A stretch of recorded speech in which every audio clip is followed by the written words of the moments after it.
Thank you very much. I think we've learnt where the squeaky bit of the floor is, isn't it? It's there, we've got that. So this is me. I put my name up there because I don't have a Simpsons cartoon character of me, and I haven't got very many quotes from French existential philosophers either. But what I'm going to do instead is take you through a lightning tour of a few ideas about some technology that's out there and how I think it might be influencing events in the future. I'm going to start with this notion about apps. We've talked a lot about apps and what technology does for an event. Of course, as has been pointed out earlier, it's only important in so much as it affects the audience. What does this technology actually do for your audience? It's about meeting and exceeding their expectations, because technology used to be, way back in the Stone Age, technology was a nice little layer, nice to have to surprise and delight. But now you're talking to audiences who have smartphones and IT technology in their pockets, so they've got an expectation that an event will be fully linked, it'll be fully engaging with them, that they'll be able to explore the environment, not just in the venue, but around and outside the venue. They've got the expectation, critically, that they can join the discussion. And there's a lot of app use, I hope, in the room at the moment to join the discussion. Apps. Of course, there's an app for everything. Just a quick example here, we've got a company called Wild Goose. They're taking the traditional treasure hunt idea. Events are always using treasure hunts to get people involved, engaged, and interested in their environment around them. They've elevated those to a new level by having the ability to deliver much more dynamic, rich content on smart devices that allows people to explore that destination. Imagine how delightful to not actually just only ever be in your hotel or the venue of the conference, to be able to get out and around in the outside environment. And what they're allowing people to do is get that richer, more dynamic content, where they're also inviting people to upload pictures, videos, more engaging ways of communicating that often are also reliant on where the location is. So it guarantees you get people to specific parts of the venue in which you're working. So it's a great, clever way of getting more involvement that's more memorable. Another simple app here, it's a very sort of entry level to interactive application. This one, its major offer is, what it's saying is that you need never be involved in irrelevant questions or irrelevant content, because it's the relevancy that's being dictated by the audience. If you've got a question on your mind, you put this into the app, and if it's a popular question that other people think is worth asking, it will bubble to the top. If it's irrelevant, people will vote it down, much in the same way that Reddit moves news content around. You can bubble up a question to the top. So content is absolutely guaranteed to be relevant to the audience, and they're interacting, they're taking a part in the discussion. It's not terribly sophisticated, but it's a good entry level to involving the audience. MomentMe, really nice, clever little device, this. The trick here is that they're curating all the content that's gathered for a particular hashtag relating to an event is all being amalgamated by this very clever app that trawls all social media to bring it together. What they're doing is they're creating a moment, as they call it, which could obviously be your event. And that, of course, the delight of this is it's broadening the reach, making sure that more and more people are being involved. Critically, the more hashtag passes that are being involved, the more engagement is getting through your audience. I just got to share the video with you. All our events look like this, don't yours? Of course, the trick is... Now available at the App Store. You can connect to Moment.me using your favorite social network or photo sharing site. Good stuff, all American boys. A quick word about video. We know how powerful video is. Show a bit of video and people are delighted. It breaks up the monotony of my voice. The critical thing is that, as been talked about already by Kevin, as prices fall in this kind of technology, there's a lovely virtuous cycle where as costs fall and more people are using more video, you find it's being more easily shared and dispersed and put out in the world, so it's got greater value. The value increases the more people are being engaged in your video. And as people get savvy to the creation of video, and you're realizing what the great emotional impact that video can have.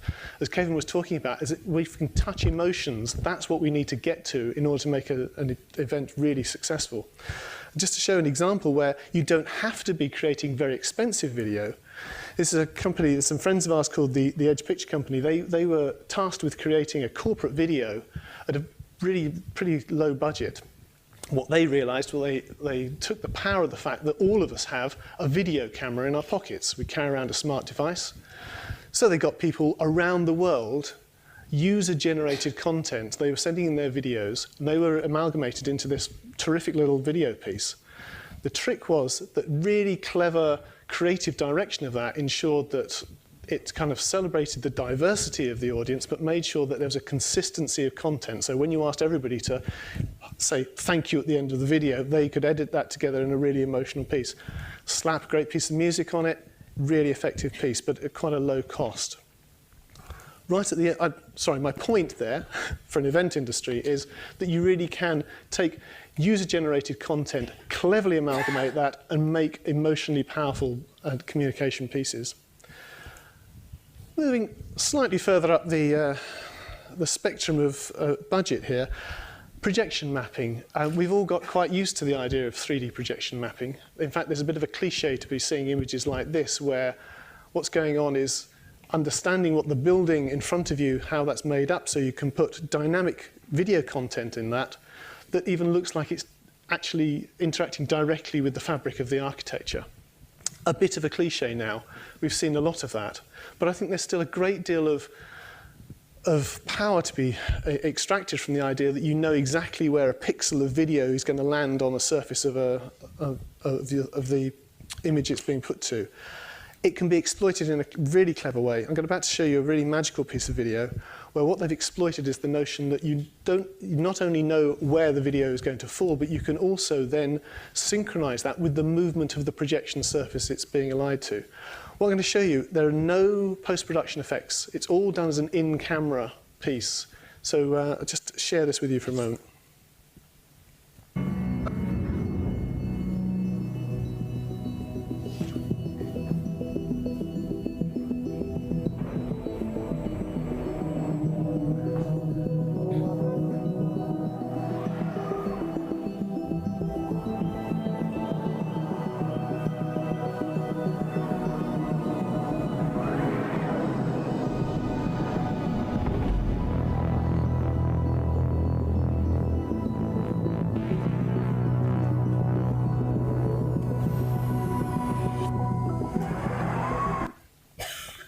Now, wasn't that beautiful? What the trick that's going on there is you've got a computer-controlled rig that's actually moving the parts of the projection surfaces. You've got projection mapping which knows where those are going to be. But the really brilliant thing is that the camera rig is also computer-controlled, so it's giving a changing point of view. I'll explain all this if you want, with the diagrams and moving my hands about. But critically, this kind of technology is not far out there. It's happening now. Right now, at a very much simpler level, we're working now on the opening video for an event that's going to involve dynamic staging pieces with 3D projection mapping. That's going to be a great event opener. Another piece of combination of technology in the real world, and this time what they're getting to is a really interesting piece of audience insight and a brand truth. The brand truth about coffee is it can wake you up. The audience insight is they were looking at where do you most need a coffee in your life. So Dow Egbert decided that they'd go to airport departure lounges and they would install a coffee vending machine.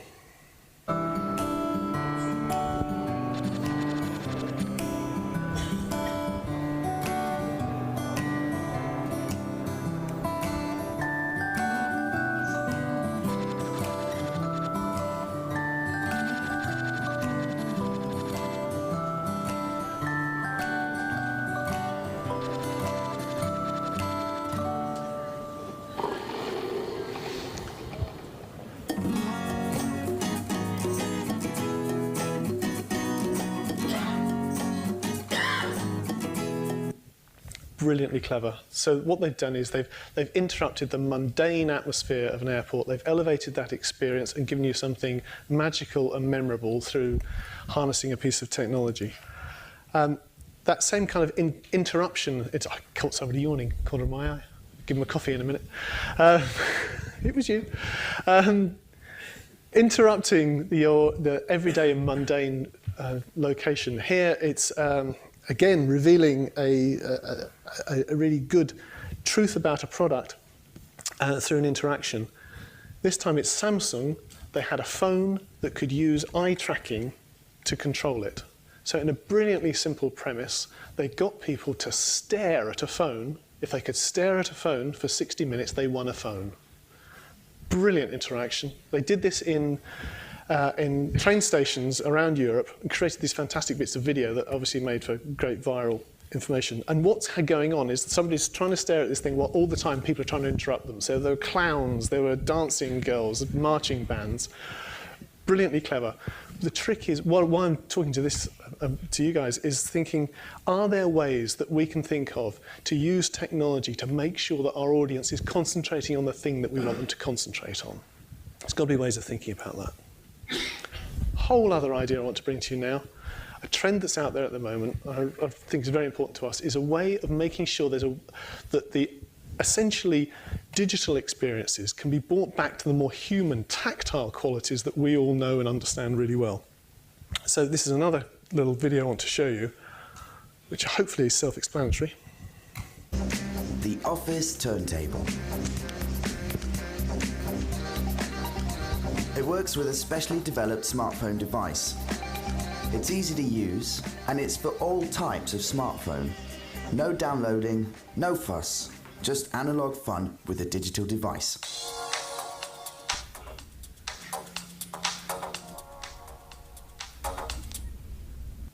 This is beautiful, isn't it?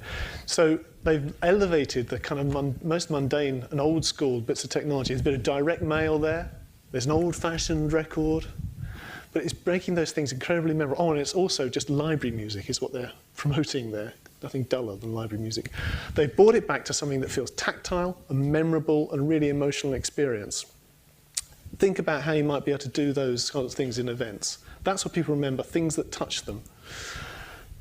In a similar way, it's a trend that's out there, and this is very simple. Instaprint, I think you've probably seen these already. If you hashtag a particular event, every photograph that goes to that hashtag is then amalgamated by Instaprint, and they do literally instantly print out those images.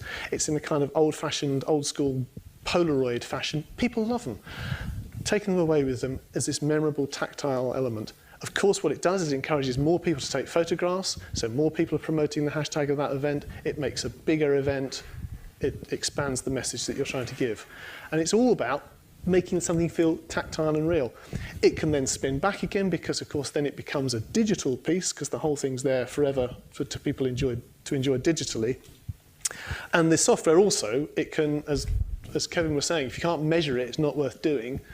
This stuff will give you the analytics at the tail end, so you know exactly how many people were promoting that hashtag and that event. Whole other idea, except we are still amalgamating analog, a kind of human experience, with a highly technical digital one.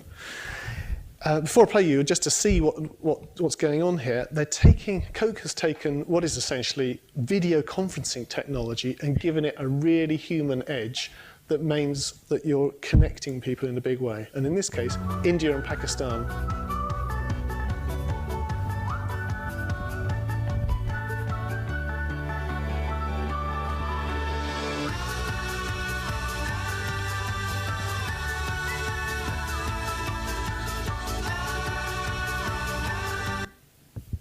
Lovely stuff. Again, the relevance for us is, can you imagine how much you can amplify your event if you're running simultaneous events? And of course, we're used to streaming them, putting them on the web, making them linked in that way. But if you could make a portal that gives a more human interaction with somebody else who's in a different country but engaged in the same event, how much more powerful that can be emotionally. Make a real connection. It's something that we did for 2012 Olympics when we were in the Cisco house. We had there a telepresence portal that allowed people to interact with Cisco experts anywhere in the world to ask them a question. It was a really very powerful way to engage. Wearable tech, this has also been touched on already.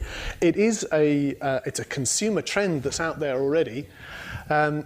I think the exciting thing from our point of view is how that can drive content to us.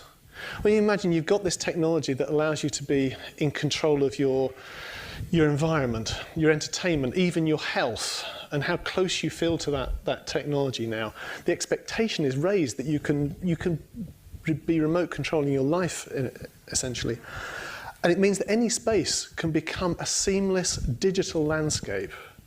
It's like a terrain, where as you move around it, depending on where you are and your point of view, you get a different view, because we can personalize that content and we can make it relevant to a particular location.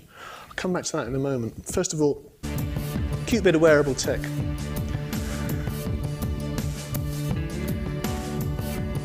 So through gesture, it's recognizing gestures, it's recognizing motion control to become the kind of digital remote control for your life. Doing this.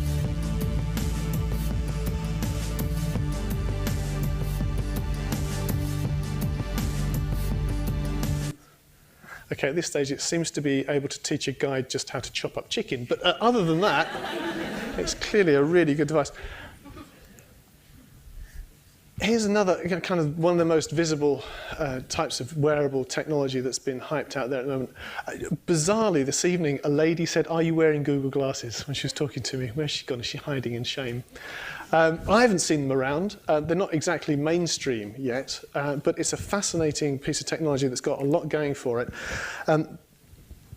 Essentially, you can browse the web. You can take photographs, shoot video, do all the things that one might do with the web, but all through the glasses. Okay, not mainstream yet, but already people are seeing how it can be useful in terms of a brand experience and a customer experience. This is happening now. It's Virgin Atlantic have got this trial on at Heathrow, where they're absolutely elevating that customer experience by being able to have a passenger arrive in front of you. You know their name, you know their flight number, you know the gate that they're going to be travelling from, and all of that without losing eye contact. So you've created a fantastic customer experience at the highest level. Imagine what that could be like for our events. This is my last bit. So, okay, we're on the home stretch. Talking about digital landscapes, what it means is that you can actually communicate specific information to specific individuals. Again, a piece of video that will start to explain that for you. Put anywhere in the physical world, they broadcast context and location to all compatible phones and smart devices in range. Phones can now automatically pick up the signal and trigger contextual actions designed by business owners. Customers can enjoy a seamless experience with more information about the products that interest them. Photos, videos, reviews, personalized pricing, and even social updates. So we've already started to use this in the automotive industry. We've created a whole stand where as you move around it, the sound that you hear, the pictures that you see depend entirely on where your location is, so it knows what you're seeing, what you're interacting with at any one time. It's gone already out into the exhibition world in a real sense. This is a permanent exhibition, an art exhibition, where on a larger scale than just being on a phone, a tablet can now become something you're interacting with your entire environment. So imagine this in an exhibition sphere, in a large conference environment, knows exactly where you are, knows what you're interested in, knows you.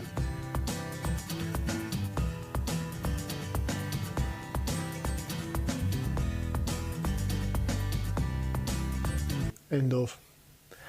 And that's the end of my shtick. Thank you very much indeed.